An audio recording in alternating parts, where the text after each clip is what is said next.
네, 반갑습니다. 김민덕입니다. 자, 이번 시간에는 내추럴 엔도텍에 대해서 이야기 드려볼까 하는데요.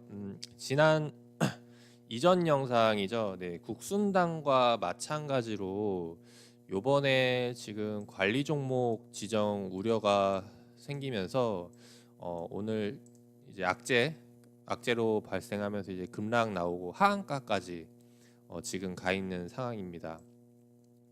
자, 국순당에 대해서도 이야기를 드렸었는데 국순당도 똑같은 공시가 나왔는데 얘는 지금 마이너스 10%에 유지가 되고 있고 내추럴 같은 경우는 지금 현재 하한가를 기록하고 있는데 뭐가 다른 건지 여기에 대해서 한번 좀 간단하게 좀 이야기 드려볼까 합니다.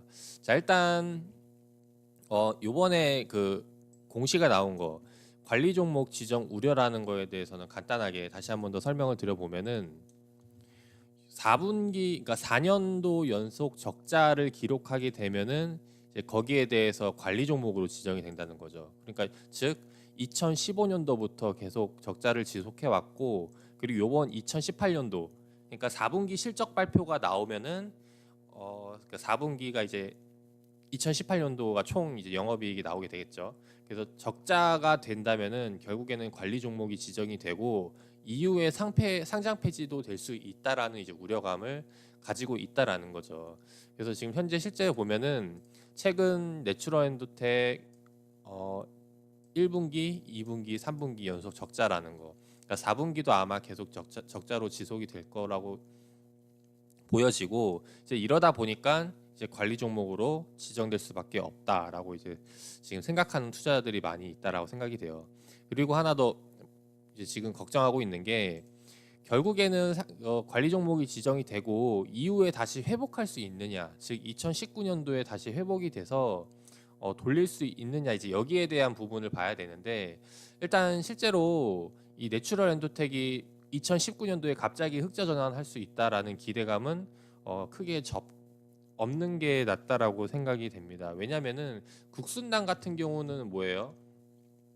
얘네가 이제 제조업이잖아요. 제조업이다 보니까 이제 막걸리 술 팔아가지고 유지할 수 있지만은 지금 내추럴 엔도텍 같은 경우는 지금 현재 그 사업하고 있는 것들이 이제 뭐 건강식품이라던가 뭐 이제 아니면 연구개발이라던가 이제 이런 것들을 하고 있는데 지금 그 건강식품도 과거 보시면은 이제 우리가 백수호 사태라고 그러죠. 그래서 백수호 사태 때 뭐 가짜 백수호 막 이러면서 나왔었는데 이제 그 당시 나왔던 하한가, 개파한가, 연속 하한가 나왔던 거. 그래서 크게 타격을 입었던 이제 내추럴 엔도텍이라고 보시면 되겠습니다. 그래서 그때 그 당시 2015년도 때 이미지가 굉장히 나빠지고 지금도 계속해서 아마 유지가 되면서 좀 그 매출도 저조한 흐름이 아닐까 생각이 되는데 거기다가 또 여러 가지 건강식품도 나왔기 때문이고 그래서 결국에는 지금 현재 하한가를 기록을 하고 있다라는 게 요번에 2019년도에 추가적으로 매출을 돌리지 못할 거라는 게 가능성이 높다라는 거죠. 이제 그렇게 되면 어떻게 된다? 결국에는 이제 상장 폐지로 이어질 수가 있다라는 겁니다. 그러면 이거 현재 지금 상장 폐지 기준을 좀 살펴보도록 할게요. 어떻게 되면 상장 폐지가 되는지. 자, 일단 코스닥 시장 퇴출 요건을 보시면은 관리 종목 지정하는 방법들이 여러 가지가 있어요. 굉장히 많은데 지금 현재 내추럴 엔도텍에 걸린 거는 이제 장기 영업 손실에 대한 관리 종목이죠. 최근 4~5년도 동안 영업 손실이 이어졌고 그래서 이제 지금 관리 종목으로 들어간다라는 건데 그러면 어떻게 되면 퇴출을 상장 폐지가 되느냐? 즉 그 다음 보면 이제 다음 관리 종목 지정 후에 최근 사업년도의 영업 손실, 즉 2019년도가 영업 손실이 발생하면은 결국엔 상장 폐지가 된다라는 겁니다. 그래서 요번에 결국에는 올해가 되겠죠. 올해 매출 실적이 굉장히 중요하게 될 텐데 거기에 대해서 영업이익을 돌릴 것이라고 생각하는 사람들이 없다라는 거죠. 이제 그러다 보니까 지금 하한가를 기록을 해서 마감이 됐다라는 거고 이제 앞으로는 여기서 추가적으로 반등이 나오기보다는 계속해서 떨어지지 않을까 생각을 해보게 됩니다. 그래서 개인적으로는 이런 종목들 매매하기에는 좀 상당히 리스크가 크기 때문에 살펴보지 말라고 말씀을 드리고 싶고 그리고 뭐 기술적으로 하락 나와서 반등을 노리시는 분들도 아마 있을 거라고 생각이 돼요. 근데 그런 걸로 노리기에는 상당히 수익성 대비 그러니까 이 반등 우리가 흔히 기대하는 기술적 반등 대비 이 하락폭이 더 크다라는 거죠. 하락이 더 많이 열려 있기 때문에 이런 것들은 좀 노리지 말고 피하셔라라고 말씀을 드리고 싶어요. 차라리 내추럴 엔도텍을 할 거면은 똑같은 악재가 나온 이제 국순당 있죠.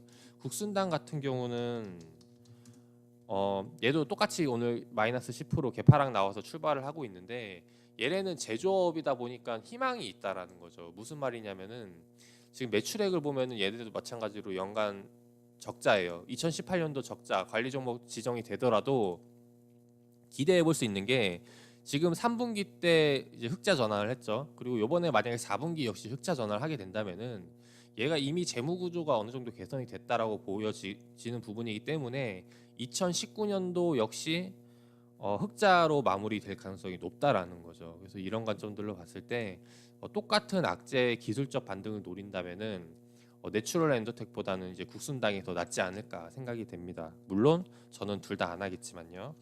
예, 그래서 내추럴 엔더텍 오늘 이야기 드려봤고, 일단 하한가 거의 풀리지 않고 있는 상황에 거래량 많이 터지고 있는데 그냥 단순히 기술적 반등을 노리고 들어가시는 분들이 많을 거라고 생각이 돼요. 왜냐면은 우리가 이제 라운드 피겨라 그래서 이제 의미 있는 가격대들이 있죠. 그래서 10,000원이 되면은 그 호가가 바뀌게 되는데 그런 호가가 바뀌는 단위에서 떨어지게 되면은 적게 떨어지는 느낌이 들고, 올라가게 되면 많이 수익 나는 그런 구간들이기 때문에 여기에 대해서도 기술적으로 좀 수급이 붙지 않을까 생각이 됩니다. 하지만 이제 여기서 그 내추럴 엔도텍 그냥 사업적인 측면을 봤을 때, 그냥 성장성을 봤을 때 얘가 진짜 상장 유지가 될 수 있을지를 봤을 때 이제 거기에 대해서는 상당히 불확실성이 높기 때문에 개인적으로는 이런 기술적으로 매매하는 건 좀 자제하셨으면 좋지 않을까 생각이 되고, 그래서 내추럴 엔도텍 한번 의견 드려봤습니다. 네, 혹시나 보유하고 계신 분들이라면은 그냥 정리하는 게 속 편하실 거라는 생각이 되고요. 지금 매수하실 분들이라면은 뭐 굳이 제가 말리더라도 하겠다 하시는 분들은 그렇게 하시기를 바라겠습니다. 저는 이런 종목 말고 지금 현재 계속 실적 발표가 나오고 있기 때문에 좋은 기업들로, 제가 이전에 영상 찍어드렸죠. 실적 발표에 대해서 이번에 실적 시즌이다라고, 그리고 거기에 대해서 추가적으로 실전 투자에 수익 낼 수 있는 공략법까지 다 설명을 드렸었는데 지금 이제 그런 종목들로 해서 매매하려고 하고 있습니다. 그래서 관심 있으신 분들은 아래 그 링크를 보시면은 이름과 연락처를 남겨줄 수 있는데요. 그 남겨주시면은 제가 이제 따로 문자를 보내드리거나, 이제 영상을 보기에는 상당히 좀 그 시간이 걸리잖아요. 이제 그러다 보니까 문자를 보내드리거나 아니면 이제 카톡 그 초대를 해드리고 있어요. 네, 지금 현재 카톡은 그 정원 초과기 때문에 자리가 나면은 이제 순차적으로 문자 발송 되고 있다라는 점 말씀드리고 싶고, 자, 내추럴 엔도텍은 여기서 일단 마무리 드리도록 하겠습니다. 뭐 내일 뭐 물리신 분들을 위해서 반등 나오기를 기대해 볼게요.